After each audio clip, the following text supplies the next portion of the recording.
तो बच्चों आज जेई एडवांस की क्वेश्चन आंसर सीरीज में जो मैंने क्वेश्चन लिया है वो कॉम्प्लेक्स नंबर से रिलेटेड है। तो इसका सॉल्यूशन तैयार करते हैं अभी। और एक और चीज, अगर आपने मेरे इस चैनल मैथमेटिका एंड पोएटिका को सब्सक्राइब नहीं किया तो आप सब्सक्राइब करिए। तो बच्चे, सवाल क्या है, आपके पास कोई भी ट्राइंगल एबीसी दिया हुआ है जिसके vertices Z1, Z2 and Z3 हैं, और इन वर्टिसेस से हमने साइड्स पे एल्टीट्यूड बनाया और जो इस ट्राइंगल के सर्कम सर्कल से डी, ई और एफ पे मिल रहे हैं, राइट। तो जहां पे ये एल्टीट्यूड सर्कल को कट कर रहे हैं उनके कोऑर्डिनेट्स बताने हैं। उसके बाद जो ट्राइंगल डी ई एफ है उसका एरिया बताना है, राइट।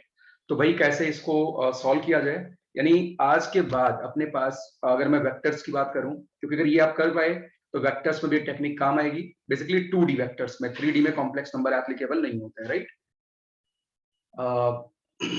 इसके अलावा कोऑर्डिनेट ज्योमेट्री में ये टैक्टिस काम आएगी। कभी भी ऐसा सवाल मिले कि ट्राइंगल के वर्टेक्स से जो भी आपने एल्टीट्यूड बनाया वो ट्राइंगल के सर्कम सर्कल से किसी पॉइंट डी पे मीट करता है, डी का कोऑर्डिनेट आपको इमीडिएटली लिखना हो, जल्दी से लिखना हो, तो कैसे लिखा जाए। तो चलिए भाई, बगैर देर किए फटाफट सॉल्यूशन देखते हैं। तो देखिए बच्चे, आप यहाँ पे फटाफट से ट्राइंगल बना लीजिए। ये आपके पास ट्राइंगल है। तो क्वेश्चन आंसर सीरीज में क्वेश्चन तो हो गया भाई, अब आंसर की बारी है। तो बच्चे इस तरीके से काम करेंगे। यहाँ पे ABC ये ट्राइंगल है, और फटाफट से इसका सर्कम सर्कल बना लेते हैं। ये इसका सर्कम सर्कल है।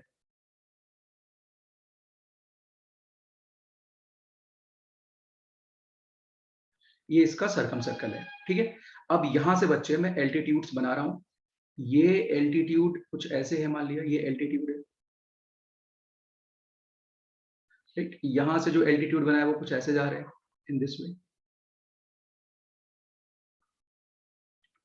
सिमिलरली तीसरा एल्टीट्यूड बना लो, ये कुछ ऐसे है। तो किसी एक का कैलकुलेशन करेंगे, बाकी आप जानते ही हो ज्योमेट्री मतलब सिमेट्री। बाकी हरकत तो आप भाई स्ट्रेट फॉरवर्ड कर ही जाओगे। तो बच्चे, ये अपने पास ZA है, ये मान लिया ZB है, और ये ZC, ठीक है। अच्छा, इस ट्राइंगल का जो सरकम सेंटर है वो मान लिया कुछ यहां पे। सरकम सेंटर को O से इंडिकेट कर लेते हैं, ठीक। अच्छा, इसका कोऑर्डिनेट अभी मैं Z0 मान लेता हूं, सरकम सेंटर का,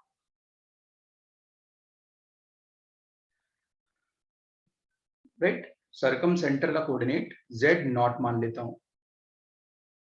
अच्छा, अब सवाल उठता है सरकम सेंटर मतलब हमें निकालना पड़ेगा अगर ऐसा दिया गया है। भाई सरकम सेंटर कोऑर्डिनेट चाहिए होगा, तो देखो कई सारी स्पेशल इंफॉर्मेशन होती हैं। अगर आपसे सवाल में ये बतला दिया जाए, मेरी बात बहुत गौर से सुनना, Z1, ये सवाल बहुत आसान हो जाएगा, Z2, Z3। अगर इस सवाल में ये बात दे दी जाए कि मॉड Z1 बराबर मॉड Z2 बराबर मॉड Z3 है, इसका मतलब, सवाल ऐसे पूछते हैं एग्जाम में, तो इसका साफ तौर पे मतलब है कि इस ट्राइंगल का जिसके वर्टिसेस Z1, Z2, Z3 है मेरे लाल, उसका सरकम सेंटर कहां पे है? ओरिजिन पे है। ये बात समझ आ रही है? उसका सरकम सेंटर कहां पे है? ओरिजिन पे है।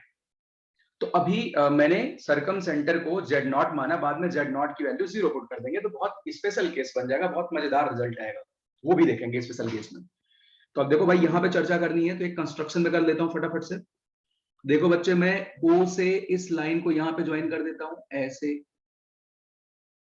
ZA से इसको ज्वाइन कर देता हूं ऐसे, ऐसे ही मैं B से इसको ज्वाइन कर देता हूं, A से O को ज्वाइन कर देता हूं इस तरीके से, और मेरे लाल इसको यहां से ज्वाइन कर दिया इस तरीके से, ठीक। अब भाई फटाफट से काम करते हैं। देखिए, ये एंगल 90 डिग्री है, ये टोटल एंगल B है। तो बच्चे, ये वाला एंगल कहे तो ZA, Z1 और Z2 के बीच में जो बन रहा है ये वाला एंगल, ये 90 डिग्री माइनस B हो जाएगा, राइट। 90 डिग्री माइनस B हो जाएगा। अब आप देख सकते हैं, अगर मैं इसको ज्वाइन कर लूं तो ये यहाँ सरकमफ्रेंस पे बना हुआ एंगल है, तो सेंटर बना हुआ एंगल क्या होगा इसका 2 टाइम्स होगा। भाई 9th क्लास की छोटी छोटी बातें तो आपको याद ही होंगी। तो ये वाला एंगल बच्चे कितना आ गया इसका 2 गुना, यानी पाई माइनस 2। अच्छा साथी, ये वाला एंगल कितना होगा, ये इस एंगल की बात करी जाए तो ये बी है, तो ये वाला एंगल कितना हो जाएगा 2b। बस अब आप काम कर सकते हो। यहाँ पे अब मैं rotation of complex number use करूंगा। मींस जब भी आप रोटेशन यूज करते हो तो आप ऐसे टैक्टिस अपनाओ। यहाँ पे जैसे मैं Z2 को रोटेट करते हुए ZA की तरफ ले जा रहा हूं, ऐसे मैंने एरो बना लिया। ठीक, अब क्या करना है, Z2 माइनस Z0, मतलब आपको इसके अलॉन्ग वेक्टर लिखना है, ये वेक्टर। तो आप क्या लिखेंगे, Z2, अब मैं रोटेशन प्रॉपर्टी यूज कर रहा हूं, Z2 माइनस Z0 अपॉन इसका मैग्नीट्यूड, तो ये बेसिकली क्या हो जाएगा, रेडियस हो जाएगा। इसका रेडियस मैं मान लेता हूं कि ये r के बराबर है। कितने एंगल से रोटेट किया जा रहा है, पाई माइनस 2b। बच्चे e raise to the power iota pi minus 2b, ये वैल्यू बराबर होगी लाल ZA minus Z0 upon capital R, right. ये अपने पास पहला इक्वेशन आ गया। यहां से b वगैरह भगाना पड़ेगा। मैं चाहता हूं कुछ अच्छे फॉर्मेट में आ जाए भाई आंसर जो भी है अपना। वैसे आप चाहें तो आपका ZA आ चुका है, लेकिन मैं इसको और स्टैंडर्ड फॉर्म में कन्वर्ट करना चाहता हूं। भाई आर कट गया, Z0 किधर भेज दो, आ गया तुम्हारे पास, राइट। लेकिन मैं थोड़ी और अच्छी बात यहां करना चाहता हूं। देखिए अब क्या करते हैं, अब बच्चे रोटेशन प्रॉपर्टी यहां लगाते हैं। मैं एंगल बी को भगाना चाहता हूं ताकि एंगल के टर्म में आंसर ना आए, नहीं तो फिर मुझे एंगल भी निकालना पड़ेगा, राइट। अब इसको रोटेट करेंगे तो दोबारा मेरे लाल यहाँ पे रोटेशन प्रॉपर्टी यूज करो, यानी Z3 minus Z0 upon radius magnitude, यानी इनडायरेक्टली आप यूनिट वेक्टर बना रहे हो, right. e raise to the power iota 2b, और ये बराबर होएगा मेरे बच्चे, किसके बराबर होएगा, Z1 minus Z0 upon R, Z1 minus Z0 upon R। ये बच्चे दूसरा इक्वेशन है। आप पहले और दूसरे को गुणा कर दो, मल्टीप्लाई कर दो ला। तो जैसे ही आप मल्टीप्लाई करेंगे तो आपको क्या मिलेगा भाई, Z2 minus Z0 upon R, Z2 minus Z0 upon R, Z3 minus Z0 upon R,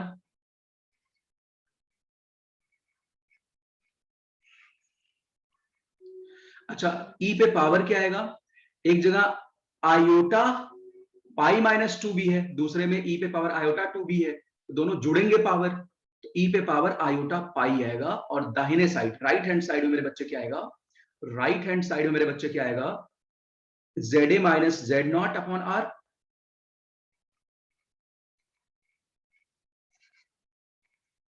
Z1 minus Z0 upon R। अब भाई आप मंजिल पे पहुंचने वाले, देखो इसको ये खा गया, इसको ये खा गया मेरे बच्चे। ई पे पावर आयोटा पाई कितना था, -1। तो अब आप यहां से ZA की वैल्यू पे तो भाई कमेंट कर पा जाएंगे, यानी कितना का minus Z2 minus Z2 minus Z0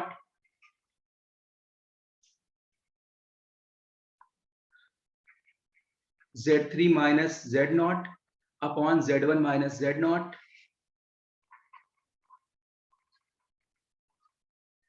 बराबर ZA माइनस Z0।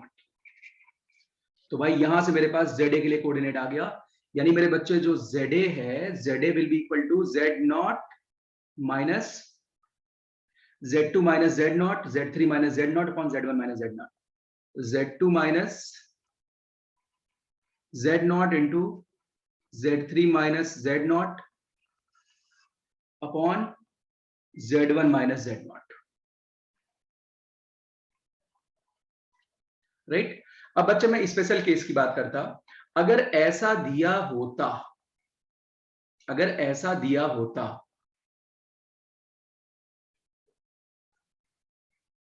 तो इसका मतलब Z0 क्या हो जाता, ओरिजिन। सरकम सेंटर क्या हो जाता, ओरिजिन। यानी इस भयंकर से केस में ZA का कोऑर्डिनेट क्या आ जाता, Z0 को पुट कर दे भाई 0, तो minus Z2 Z3 upon Z1, बहुत बेहतरीन रिजल्ट है भाई। सिमिलरली क्या आप यहाँ ZB लिख पाते?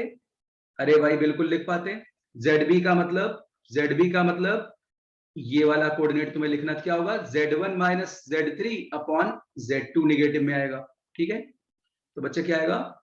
Minus Z1 Z3 upon Z2। जिस वर्टेक्स एल्टीट्यूड आ रहा है नीचे आएगा। ZC की बात करें तो इसका कोऑर्डिनेट Z3 था, यानी ये हो जाएगा माइनस Z1 Z2 अपॉन, ये भाई गलत, ZA का कोऑर्डिनेट जो भी है, ZA का कोऑर्डिनेट ये गलत लिख दिया मैंने, इसको सही कर देता हूं, पाप कर दिया, अत्याचार कर दिया भाई, अपॉन बच्चे Z3। तो आप इस तरीके से कैलकुलेट कर पाएंगे। अब बारी आती एरिया ऑफ ट्रायंगल की। तो बच्चे किसी भी कॉम्प्लेक्स नंबर, किसी भी मतलब ट्रायंगल के वर्टिसेस अगर complex numbers Z1 Z2 Z3 दे रखे हैं लाइक दिस, तो यहाँ पे तो DEF पूछा तो मैं DEF ही लिखूंगा यहाँ पे। ठीक है, तो बच्चे यहाँ पे मैं DEF ही लिखूंगा, यानी DEF। इसका एरिया पूछा हुआ है, D का कोऑर्डिनेट है ZA, E का कोऑर्डिनेट है ZB, F का कोऑर्डिनेट है ZC। तो बच्चे जो एरिया होएगा, एरिया DEF मेरे लाल, तो कॉम्प्लेक्स नंबर में एरिया का सीधा ये फॉर्मूला होता है, ध्यान रखिएगा आप, मॉडुलस 1/4 आयोटा। ठीक, ये बाहर वाला क्या है? मॉडुलस है। अंदर अब आएगा डिटरमिनेंट। डिटरमिनेंट तो बच्चे यहाँ पे ZA बार, भाई इसका प्रूफ मैं नहीं कर रहा हूं, ये आप याद रख सकते हैं। और यहाँ पे ZA ZB, ये 1/4 आयोटा आता है, इसके पीछे भी रीजन है।